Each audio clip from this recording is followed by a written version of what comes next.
அனைவருக்கும் வணக்கம். 2 நாட்களுக்கு முன்னர் நம்ம ஒரு காணொளி போட்டிருந்தோம். ஹவுத்தி சவுதி மோதல் வலுக்கிறது, இதனால் வளைகுடாவில் பெரும் பிரச்சனைகள் எழக்கூடும் என்று நாம் சொல்லியிருந்தோம். இந்த நிலையில் நேற்று இரவு ஜபல் அலி துறைமுகம், ஐக்கிய அரபு ஜபல் அலி துறைமுகம் மிக கடுமையாக தாக்கப்பட்டிருக்கு. 1 மணி நேரத்திற்குள்ளாக இரவில் 7 முறை ராக்கெட் குண்டுவீச்சு ஹவுத்திகள் செய்திருக்கிறார்கள். இதில் பலத்த சேதம் ஏற்பட்டிருக்கு. இதை அரசாங்கம் முழுமையாக அதிகாரப்பூர்வமாக அறிவிக்கவில்லை. ஆனால் உலக பத்திரிகையாளர்கள் இதை தெரிவித்திருக்கிறார்கள். இதுக்கு முதல் காரணமா நாம நினைக்கிறது என்னன்னா, சில நாட்களுக்கு முன்னர் ஹவுதிகளுக்கு நேரடி எதிரியாக இருக்கிற சவுதி அரேபியா ஒரு மிகப்பெரிய தன்னுடைய நட்பு நாடுகளை அழைத்து ஒரு கூட்டத்தை நடத்தியது. மொத்தம் 70 நாடுகள் வரைக்கும் வந்ததாக சவுதி அரசாங்கத்தினுடைய ஊடக பத்திரிகையாளர்கள் மறைமுகமாக ஒரு செய்தியை பரப்புகிறார்கள். அவர்கள் தரப்பிலிருந்து அந்த செய்தி கசிய விடுகிறது. மொத்தம் 70 நாடு உறுப்பினர்கள் அழைக்கப்பட்டார்கள்.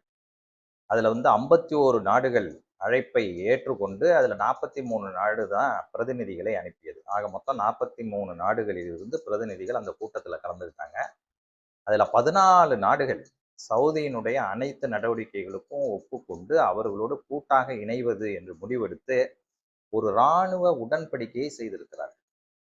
இந்த இராணுவ உடன்படிக்கை என்பது அந்தந்த நாடுகளில் எந்தெந்த நாடுகள்லாம் கையெழுத்து போட்டிருக்கோ அந்த நாடுகளினுடைய பகுதிகளில் இருக்கிற போராளி குழுக்களை ஒடுக்குவதற்கு எல்லோரும் இணைந்து சரியான எல்லோரும் ஒரு விதத்தில் பாதிக்கப்பட்டிருக்கிறார்கள் என்ற அடிப்படையில் அவர்கள் எல்லோருமே சவுதிக்கும் எதிராக இருக்கிறார்கள். எனவே அதாவது வளைகுடா நாடுகளில் அமெரிக்கா இஸ்ரேல் தலையீட்டை எந்த நாடெல்லாம் ஏற்கிறதோ அதெல்லாம் எங்களுடைய எதிரி நாடுகள் என்று இந்த இஸ்லாமிய அடிப்படை கொள்கைகளை பின்பற்றுகிற அமைப்புகள் தெரிவித்திருக்கின்றன. அந்த அமைப்புகள் இந்த நாடுகளுக்கு எதிரிகளாக இருக்கின்றன, சவுதி உட்பட. அப்ப இவங்க எல்லாம் சேர்ந்து ஒரு உடன்படிக்கைக்கு வராங்க. மொத்தம் 14 நாடுகள் அந்த உடன்படிக்கையில் கையெழுத்திட்டிருப்பதாக அதிகாரப்பூர்வமாக சவுதி அறிவித்திருக்கிறது. இந்த கூட்டு அமைப்புக்கு தலைவராக சவுதி பொறுப்பேற்கிறது. அதன் பிறகு மிக முக்கிய நாடு பஹ்ரைன், ஏன்னா அது பக்கத்துல இருக்கிற நாடு.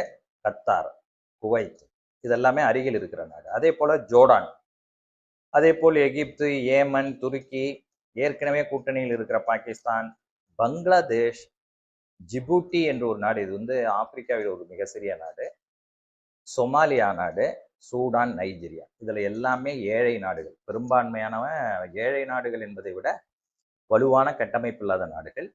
பொருளாதாரத்தில் வலுவான நாடுகளாக இருப்பது கல்ஃப் நாடுகள் தான். வளைகுடாவில் இருக்கிற இந்த குவைத்து, பஹ்ரைன் இது போன்ற நாடுகள், சவுதி, இந்த மாதிரி நாடுகள் தான். கொஞ்சம் வலுவா இருக்கிற நாடுன்னு பார்த்தீங்கன்னா பாகிஸ்தான், பங்களாதேஷ், இவ்வளவுதான். இதுல ஒன்றும் பெரிய இராணுவ அளவுல அவங்களுக்கு ஒரு பெரிய உதவி கிடைக்கும்னு சொல்ல முடியாது. ஆனா இந்த நாடுகளினுடைய பகுதிகள், அதனுடைய ஸ்ட்ராட்டஜிக் பொசிஷன் இருக்கு இல்லையா, அது இந்த கிளர்ச்சியாளர்களை கண்ட்ரோல் செய்வதற்கு பயன்படும். இப்போ ஈராக்கில் இருக்கிற ஒரு நாட்டை, ஒரு அமைப்பை தாக்கணும்னு சொன்னா பக்கத்துல இருக்கிற எகிப்து, ஜோர்டான் இதெல்லாம் பயன்படுத்தலாம். அப்போ அவங்கெல்லாம் கூட்டணியில் இருப்பது அவர்களுக்கு லாபகரமானது என்ற வகையில ஒவ்வொரு பகுதியும் முக்கியத்துவம் வாய்ந்ததாக அவர்களுக்கு இருக்கிறது. இப்போ பிரச்சனைங்கிறது செங்கடல்ல தான். இந்த செங்கடல்ங்கிறது ஆசிய கண்டத்தையும் ஆப்பிரிக்க கண்டத்தையும் இணைக்கக்கூடியது. அதனாலதான் இந்த ஆப்பிரிக்க நாடுகள் இதுல ரொம்ப கவனம் செலுத்துது. ஏன்னா ஹவுத்திகள் மாத்திரமில்ல, ஈராக்கில் இருக்கிற சில போராளி குழுக்கள் கூட இந்த செங்கடல் பகுதியை தங்களுடைய ஆளுகையின் கீழ் வைத்திருப்பதால் இந்த செங்கடல் மற்றும் ஆசியாவை இணைக்கக்கூடிய பகுதிகளில் இருக்கிற ஆப்பிரிக்க நாடுகள், அந்த எல்லையோர ஆப்பிரிக்க நாடுகள், அது எல்லாமே இதுல வராங்க. சொமாலியாவிலேருந்து தொடங்கி சூடான், நைஜீரியா, இதெல்லாம் ஏன் வராங்கன்னா சூயஸ் கால்வாய், செங்கடல், இதுல அவங்களுடைய முக்கியமான வர்த்தகம் இருக்கு. சோமாலியாவில் இருக்கிற சில குழுக்கள் ஹவுத்திகளுக்கு ஆதரவா இருக்காங்க. மற்ற ஏனைய இஸ்லாமிய எதிர்ப்பு நாடுகளுக்கு அவர்கள் எதிராக இருக்கக்கூடிய குழுக்கள் அங்கே இயங்குது.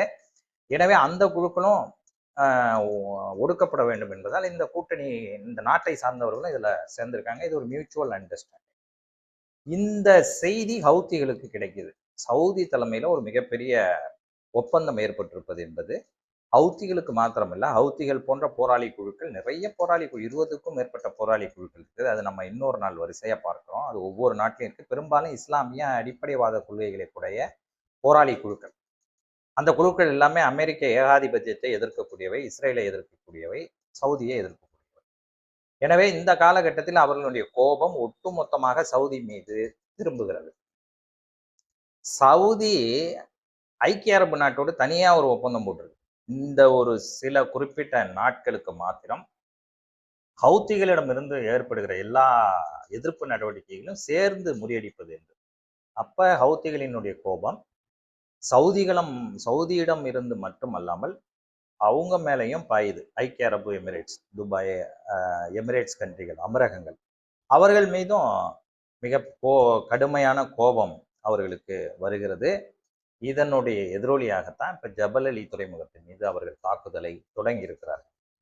நாம இதை ஒரு முக்கியமா பார்க்க போறது, அதுவும் வளைகுடா நாட்டில் ஒரு பதற்றம் ஏற்படும் என்று நாம் கருதுவதற்கு காரணம், அமெரிக்க ஐக்கிய நாடுகள் ஈரானுடைய மோதுகிற போது ஒரு பெரிய கணக்கீட்டு தவறை செய்திருக்கு. ஒரு ஒரு போருக்கு ஒரு சில கருத்துருக்களை அவர்கள் வைத்திருப்பார்கள்.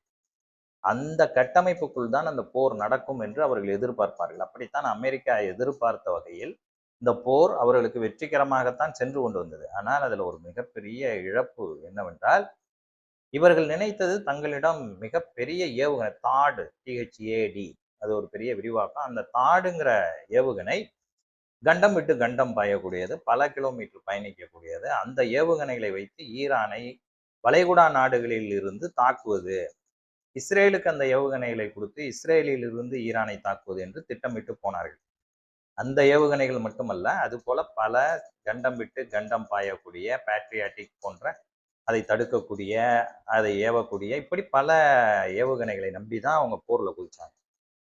இந்த ஏவுகணைகளை செய்வதற்கு அமெரிக்காவுக்கு ஒவ்வொரு ஏவுகணையும் செய்வதற்கு பல லட்சக்கணக்கான ரூபாய் செலவாகுது. ஒரு ஏவுகணை செய்வதற்கு 50 லட்சத்திலிருந்து தொடங்கி 8 கோடி 10 கோடி ரூபாய் ஆகுது ஒரு ஏவுகணை, கண்டம் விட்டு கண்டம் ஏவுகணை.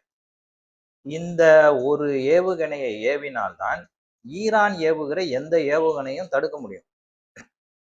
ஈரான் என்ன செய்யறாங்க, வெறும் 50-60 லட்சம் ரூபாய்க்கு பொறுமான ஏவுகணைகள், சின்ன சின்ன ஏவுகணைகளை செஞ்சு, அதுதான் ட்ரோன், அந்த ட்ரோன்களை பறக்க விடுறாங்க. அந்த ட்ரோன்கள் வெடிகுண்டுகளை சுமக்கக்கூடியது. கிட்டத்தட்ட 150 கிலோவிலிருந்து ஆரம்பித்து 1000 கிலோ வரைக்குமான வெடிப்பொருளை சுமக்கக்கூடிய ட்ரோன்கள்.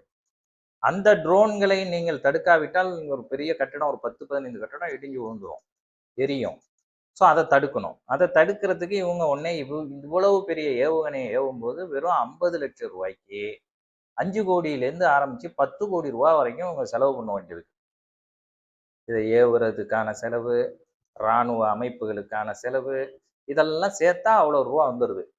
இவங்க என்ன செய்றாங்க, வேணும்னே ஈரான் நூற்றுக்கணக்கான இந்த 50 லட்சம் ரூபாய்க்கு கீழ் உள்ள ஏவுகணைகளை, ட்ரோன்களை தயாரித்து அப்படியே ஒரே நேரத்துல 10, 15, 100, 500ன்னு ஏவுறாங்க.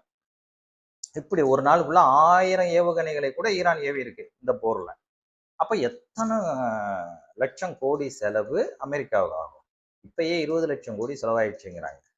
அமெரிக்கா தன்னுடைய பட்ஜெட்டுக்கு இன்னும் ஒரு 4 லட்சம் கோடி ரூபாய் கடன் கேட்டு பெற்று, அது செனட்லயும் காங்கிரஸ்லயும் கடுமையா எதிர்க்கப்பட்டு ஒரு வழியா வழங்கப்பட்டு, அந்த பொருளாதாரமும் இப்ப செலவாயிடுச்சுன்னு சொல்றாங்க. கையிருப்புல இருந்த அனைத்து கண்டம் விட்டு கண்டம் ஏவுகிற ஏவுகணைகளும் தீர்ந்து விட்டது. அமெரிக்காவிடம் ஏவுகணைகள் அதிகம் இருக்கு. அதெல்லாம் அவங்களுடைய நாட்டில அல்லது ஐரோப்பிய கண்டத்துல, அமெரிக்க கண்டத்துல இருக்கு, பல்வேறு தளங்கள்ல இருக்கு. அதை கொண்டு ஈரான்ல ஈரானை தாக்கக்கூடிய இஸ்ரேல்ல வைத்து அல்லது கல்ஃப் கண்ட்ரிஸ்ல வச்சு இவங்க ஏவணும். இதை கொண்டு வரதுக்கு செலவு, அதை எடுத்துட்டு வரதுக்கு பல நாட்கள் ஆகும். அதோட இல்லாம அங்கேருந்து எடுத்தா அங்க உள்ள பாதுகாப்பு பிரச்சனைகள் இருக்கு. ஸோ இதெல்லாம் அவங்க பார்க்கும்போது புதுமையா ஏவுகணைகளை தயாரிக்கக்கூடிய வேலையில இறங்கியிருக்காங்க. இதுக்கு நாட்கள் ஆகும். இந்த சூழ்நிலை ஹவுத்திகளுக்கு மிக எளிதாக இருக்கிறது. ஈரான் மிக கடுமையான பதிலடி போர்ல குதிச்சிருக்காங்க. இது வரைக்கும் அவங்க நேரடியா அமெரிக்க தளங்களை தான் தாக்குவாங்களே தவிர வளைகுடா நாடுகளை தாக்க மாட்டாங்க. இப்ப தாக்குறாங்க. தாக்க ஆரம்பிச்சோன்னு தான் ஓமன்லாம் போய் அவங்கள்ட்ட ஒப்பந்தம் போட்டுட்டாங்க. இப்போ ஓமனுக்கு பெரிய பிரச்சனை இல்லை என்று சொல்லுகிற அளவுக்கு ஓமன் அவர்களோடு ஒரு ஒப்பந்தத்தை மறைமுகமாக ஈரானோடு செய்து கொண்டிருக்கிறது என்று தகவல்கள் தெரிவிக்கின்றன. அதே போல கத்தார் எப்போதுமே சமாதானத்தை விரும்பக்கூடிய நாடு. அதனால அவங்க மேல பெரிய கோபம்லாம் ஈரானுக்கு இல்லை.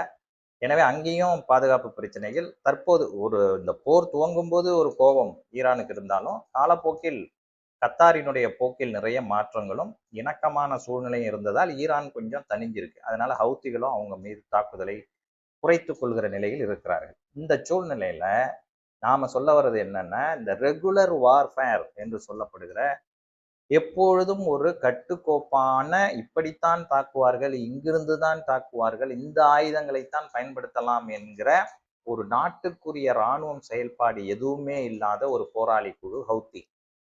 அவங்க தாங்க வெற்றி பெற முடியாது என்பதை மிக தெளிவாக உணர்ந்தவர்கள். எனவே எதிரிக்கு சேதத்தை விளைவிக்கக்கூடிய வேலையில் அவர்கள் ஈடுபடுவார்கள். அது மிக எளிதானது. எனவேதான் நான் சொல்வது, வளைகுடா நாடுகளில் இருக்கிற இந்தியர்கள், தமிழர்கள் கவனமாக இருங்கள். ஒன்றும் நடந்துவிடப் போவதில்லை. இருந்தாலும் எச்சரிக்கையா இருங்க. அவ்வளவுதான். பதற்றப்படக்கூடாது, அமைதியாக இருக்க வேண்டும்.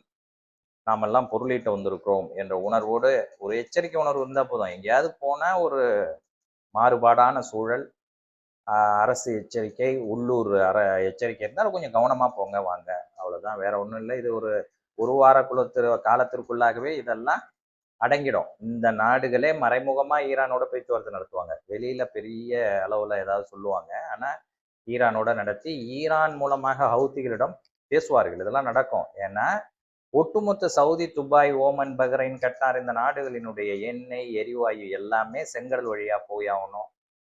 பாபல் மேண்டப்னு நான் ஒரு இடம் சொன்னேன். அந்த நீரிணை வழியா போகணும். ஹார்மோஸ் நீரிணை வழியா போகணும். சூயஸ் கால்வாயை கடந்து ஆப்பிரிக்காவுக்கு போகணும் வரணும்னாலும் இந்த பகுதிகளை கடந்து போனாதான், செங்கடலை கடந்து போனால்தான் அங்க போகலாம். எனவே இவ்வளவு பிரச்சனைகள் இருப்பதால் இது விரைவில் தீவுக்கு வரும். இருந்தாலும் இலங்கையில் இருக்கிற தமிழர்களானாலும், தமிழ்நாட்டில் இருந்து சென்றிருக்கிற தமிழர்களானாலும் கவனமாக இருங்கள். விரைவில் இது முடிய வேண்டும். அது இயற்கை நமக்கு அந்த அருளை கொடுக்கும் என்று சொல்லி, மேலும் சில தகவல்கள் கிடைக்கிற போது நான் உங்களை சந்திக்கிறேன். நன்றி, வணக்கம்.